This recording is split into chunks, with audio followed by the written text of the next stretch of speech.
how to do a figure 8 spin variation. Step 1, we go step. Step 2, we lift our knee, freeze.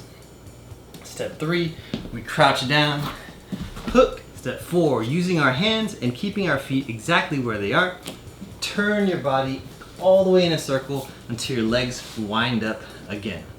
From here, we execute a 6-step. We go all the way around, all the way back in a circle, and we complete the step going 1, freeze 2, crouch down 3, spin 4. Completing your 6-step, all the way around, back into our step. Hop, boom, spin, all the way around,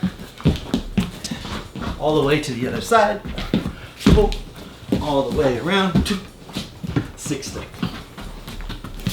Practice this until you're comfortable and use this as inspiration to create your own figure 8 variation. For more help with the dancing, make sure to subscribe to me on YouTube and Patreon.